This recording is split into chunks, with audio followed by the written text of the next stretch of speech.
Hello, and welcome to Ranking Taylor Swift as someone who does not historically enjoy most of her music. Actually, let me turn on... laser. Okay, perfect. All right, kicking it off with number 12, Tortured Poets Department. Now, a lot of you guys are going to say, Wyatt, you just don't get it.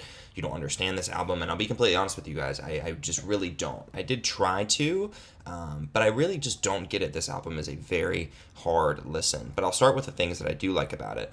I thought that these songs were overall pretty good, especially I Can Do It With a Broken Heart. I really appreciated this one. This one was kind of a sincere peek behind the scenes. This is kind of what I wanted Life of a Showgirl to be. I wanted it to be a lot of songs like this. But then these other ones are okay. I said mostly for The Smallest Man Who Ever Lived because I thought that most of the song was pretty uninteresting and boring, but I did kind of like the crescendo at the end. I thought that was effective. But moving on to the things that I did not like. Now, I kind of said this in my Life of a Showgirl review, but it applies to Tortured Poets Department too. I think this album sounds like a high school poetry assignment, right? So I have high school poetry assignment core here. And reason being is because she picks all these words that sound very poetic, but they don't sound very, I guess, authentic. So some examples of this are sanctimoniously performing soliloquies. Oh, wrong way. Rivulets, blokes on the beach, or benches. Sorry, I don't have my glasses on. Fortnight, how I long for our trysts. And you might just say, you just don't understand what those words mean. And that is kind of true. I didn't know what tryst meant. I didn't know what a rivulet was, all these different things. But more important than that, it's not modern language, right? And that's a rule of poetry, is to write in modern language. And you might be saying, this is an homage to vintage poetry, right? She's kind of trying to pay homage to that, but I just think that's kind of lame. I just don't personally appreciate that. But this album does introduce us to something that we'll see a little bit more in the future, which is Taylor Swift gothic horror, as I like to call it. So this is one example. I was tame, I was gentle, till the circus life made me mean. Every once in a while, she puts on this like dark, kind of evil vibe. All right, so moving on to number... Oh, never mind. I remember now. I included this slide because But Daddy, I Love Him, I think, is easily the worst Taylor Swift song title of all time, with Fresh Out the Slammer being the runner-up. And I also think that the inflection on I Can Fix Him is just the epitome of the bad Taylor Swift breathy type of vibe. All right, now on to number 11, Midnights. So as right here, I have the most average business album. The reason I said that is I remember when this album came out very vividly, and I remember it being the first time seeing an artist put out so many different types of vinyls and have so many different exclusive deals with different retailers and all these different things. This is supposed to say 11. Part of me can appreciate that. I see that as a neutral thing. I wouldn't say it's good or bad. But either way, I see this as more of a business move, this album, as opposed to an actual album, because most of it is just really boring to listen to. And I don't like using that word, boring, in reviews, but I think that's just a good word for it. It's just very uninteresting. I mean, there are highlights. That these were all pretty good songs. The reason I said mostly for Anti-Hero is I think her like little vocal thing she's got going on in the bridge is really bad. But we do get a cornball moment with I Don't Dress for Women, I Don't Dress for Men. Lately I've been dressing for revenge. I think that's just really cringe, and it's also some more of that Taylor Swift gothic horror that I was talking about. All right, now let's see what the next slide is. Oh, yes. Okay. A framework for understanding. We're going to take a brief intermission here. So for a long time, I kind of imagined Taylor Swift as the person who kind of set trends. But after listening to all of her albums and taking into consideration when they were released, I'm starting to realize that it's actually kind of the other way around. She has very cleverly capitalized on big music movements through the years. And that's not necessarily a bad thing. If anything, that's a good thing. But I just found it interesting because I really thought that she was the trendsetter, but I really don't think that that's true. So I made a little chart here to kind of get this idea across. So these are all question marks because we'll get into those later, okay? But this first one right here, this is the mid-2000s. What was a big music movement in the mid-2000s? Kelly Clarkson. And I more put Kelly Clarkson as a signifier of just a greater era. It's not just specifically Kelly Clarkson, but it's more so that like white suburban mom, southern rock, like that type of vibe. So Kelly Clarkson is very popular in the mid-2000s. So what Taylor Swift albums do we get? We get the Flowery Text trio. I said Flowery Text because you can see there's like this, 2000s vibe, Flowery Text that was very popular at the time. That's very nostalgic for me. But looking over to 2015, what was very popular in 2015? That's right, trap rap. So what did Taylor Swift do? she made a rap album, okay? And when you look at Reputation through this lens, it becomes a very interesting album, and you start to see what I mean. So let's look at it. All right, so number 10, Reputation, aka Taylor Swift's rap album. Okay, now, let me go back, actually. I didn't want to go there first. So even though I'm ranking this album pretty low, and I know that this is an album that many of you are probably very fond of, I do want to say that I actually respect this album probably the most out of any Taylor Swift record. Reason being is because it takes a huge risk. It takes the largest amount of risk of any of Taylor Swift's albums, in my opinion. It is weird. It is out there. It is completely different from all of her music up until this point. I even made a little chart to kind of get that idea across of the degree of risk. So we see it kind of comes up here, sharp jump with Reputation, and then it kind of dies back down for the rest of her career. So I respect it for being, such a sharp risk taker. But I will say there are times where that risk pays off in the album, and there are times where that risk really does not pay off at all. So let's start with the times where it does pay off. I think specifically these two songs are great, and I will say I went into listening to both of these songs not expecting to like them at all. Why I say that the risk pays off, and what I mean by that is that these songs, once again, are weird, they're kind of dorky, they're really over the top, which can sometimes be cringe, but she pulls it off here. Like, these end up being really fun tracks. Like, the dorkiness works to her advantage. And Ready For It is really the most rap-heavy track that I would say that is on the album. And Look What You Made Me Do is one that like particularly stuck with me after I finished listening to it. I actually wanted to listen to it again, which was very rare when I was doing this video, but I actually like really liked this song. And even the little bridge at the end where it's like, the old Taylor can't come to the phone right now. It's actually a really good example of what I'm talking about, where her dorkiness works in her favor, because that line should be super cringe, and maybe to a lot of people it is, but I think she actually pulls it off a little bit. I think it works. It's kind of tongue-in-cheek in a way. That's those two songs. The reason I have it so low, though, is that I think really the risk does not pay off at all for the rest of the album, for a couple different reasons. I think overall this is her most sonically offensive and corny album. It's just there's this Taylor Swift gothic horror vibe that's painted over the entire album, and like it's really hard to listen to sometimes, and there's just so many lyrics that are too much. And one of the main reasons that this album is so hard to listen to is because there's this like, I'm a bad girl type of attitude that's like laced throughout all the lyrics, and it's just like, it doesn't work. It's just ugh. And I also credit this album as giving us the modern Taylor Swift breathy type of vocals that I get kind of frustrated with, because when I was listening through, this is the first time where I really heard it, right? This is where that idea kind of started. All right, so moving on, we're going to go back to our framework for understanding very quickly, to kind of talk about 2024, right? So what was going on in 2024? What was the big popular music moment? You all know it. It was the Sabrina Carpenter pop girly movement that we're all very familiar with. You could clump Chappell Roan and Charlie XCX in there as well. So what does Taylor Swift do? She makes Life of a Showgirl, right? I'm not going to talk too much about this album because we made, an entire review on it, but we're still going to kind of go over the basics. So number 9, Life of a Showgirl. So just a few notes here. After listening through her entire discography, I don't really think that this album is as bad as people made it out to be, maybe as even I made it out to be when it first came out, because I think there are worse albums, obviously, because there are albums that are ranked worse than this. But with that being said, I can definitively say, after listening to her entire discography, that Eldest Daughter and Cancelled are by far her worst 2 tracks ever. These 2 tracks are an abomination. They're terrible in comparison to anything that she's ever made. Like, it stoops very low for her. And I think one of the reasons that like people didn't really like this album is that it tried to lean into that Sabrina Carpenter thing, and it just didn't come off as authentic, and it didn't really come off as working for Taylor Swift. I feel like that's just not really her natural demeanor. But at the same time, there's some ways in which it kind of did work, and I kind of respect how it was more playful, it was more upbeat, it was more fun. Her trying to do the 2024 pop girly thing worked, but it didn't. I know there were pros and cons to that effort, but regardless, I don't want to talk too much about Life of a Showgirl.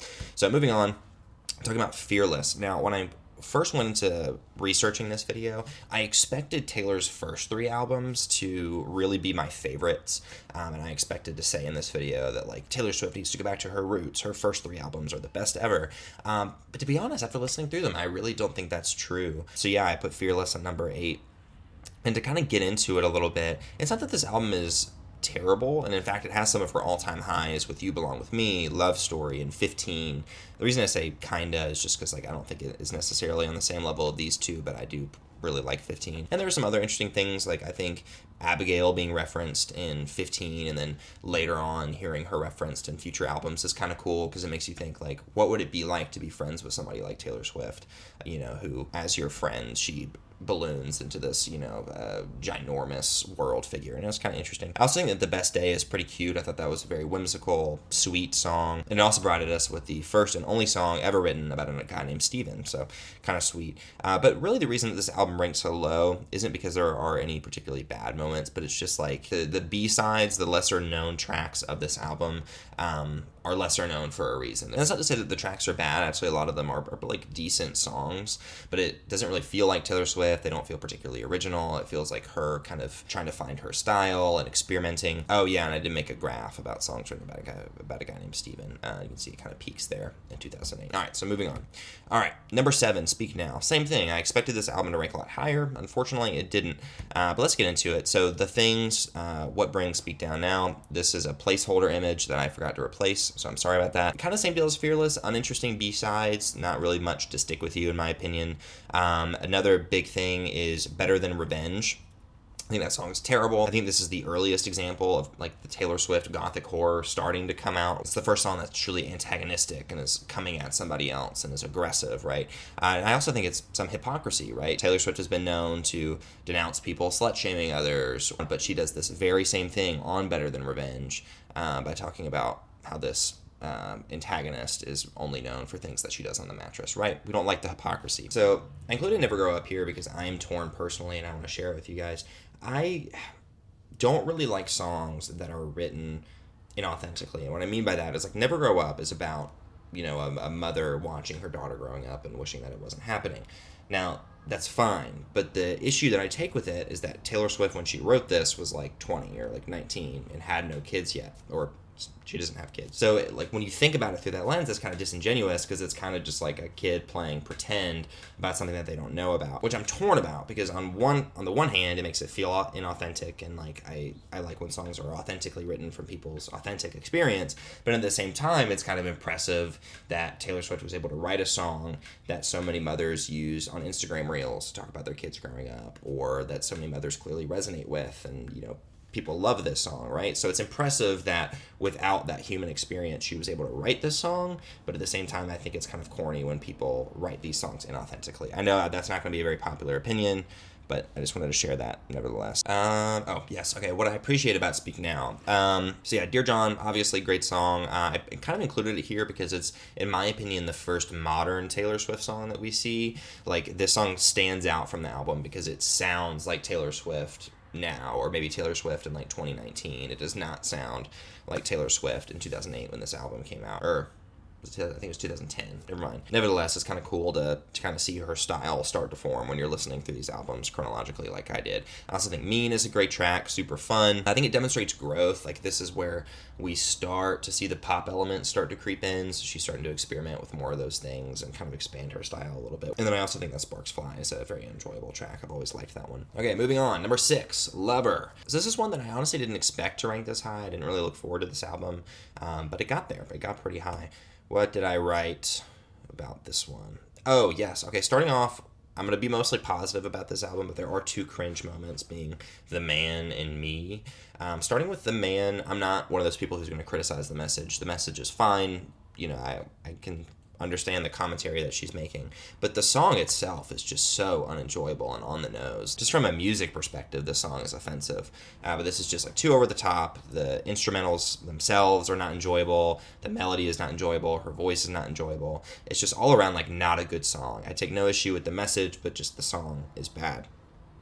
Same with Me. I'm not going to comment on this because everybody knows this song is annoying. But moving on to the things that I did like, the otherwise good moments. You Need to Calm Down is, it's supposed to say calm down, but I wrote come down, sorry. But is one of her, I think, best political response tracks ever, which is a stark contrast to The Man, which I think is a very bad political response track. But You Need to Calm Down is actually really good.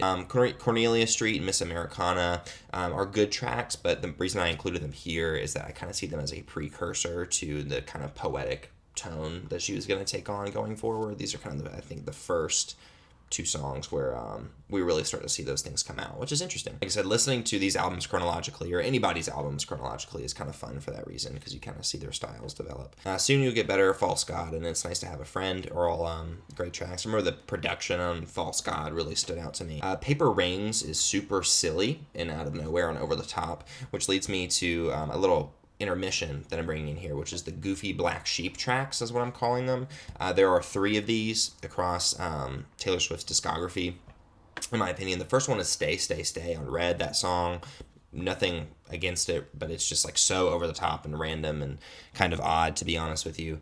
Then we have Paper Rings, which I just talked about, and then Why We Can't Have Nice Things. This one isn't as much of a black sheep, but like in contrast to Reputation, it's like really out of nowhere, and you just kind of wouldn't expect to hear a song like this on that album. So speaking of Stay, Stay, Stay and Red, that moves us to number 5, which is Red. So I think this song, or this album, is the best balance of singer-songwriter pop and like twang I think that she ever reached in her career. So it's not too twangy, not too synthy. It's that like Goldilocks zone.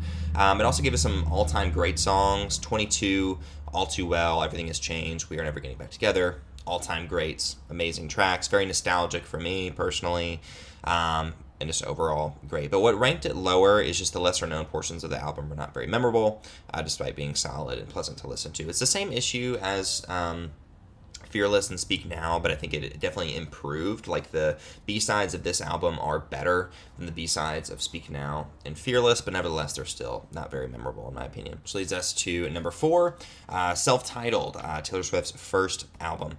Now, listening through this album did make me remember why Taylor Swift got famous in the first place. Like she is a good songwriter, right? And it's even more impressive that she was able to write these tracks as a teenager, as a 15-year-old, especially considering this album gave us some of the all-time great Taylor Swift songs with Teardrops on My Guitar, Our Song, Should Have Said No, Tim McGraw, Picture to Burn.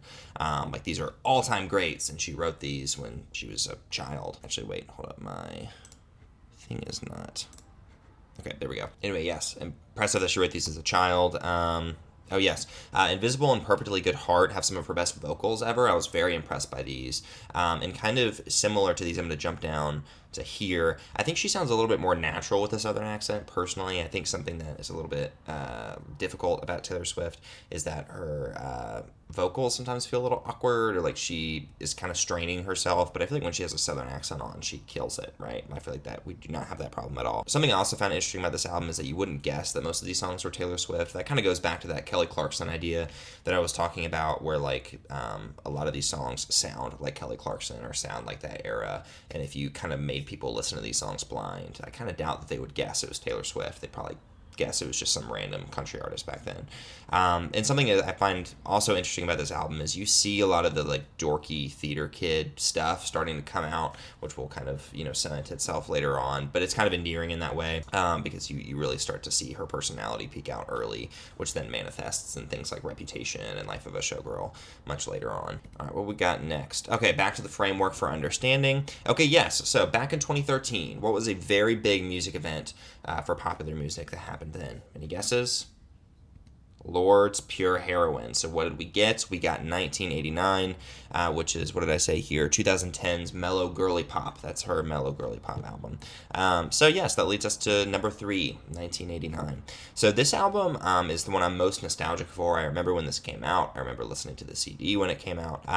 And I think this album is somewhat of a victim of its own success.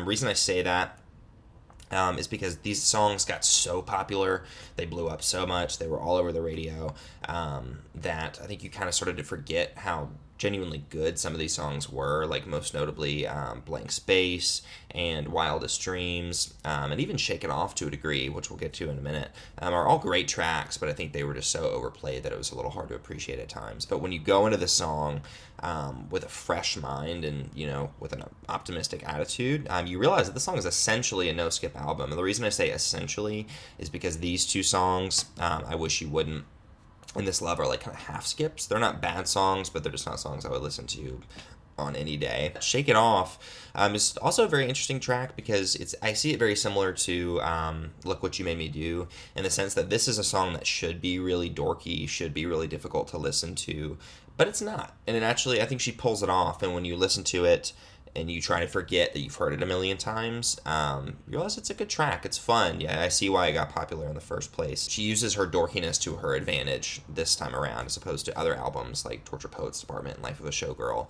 where her dorkiness is her downfall. I think it's her advantage on 1989. What else do we have here?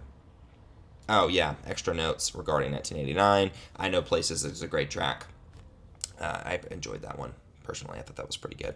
Okay, moving on to number 2, Folklore. See what we wrote about this one.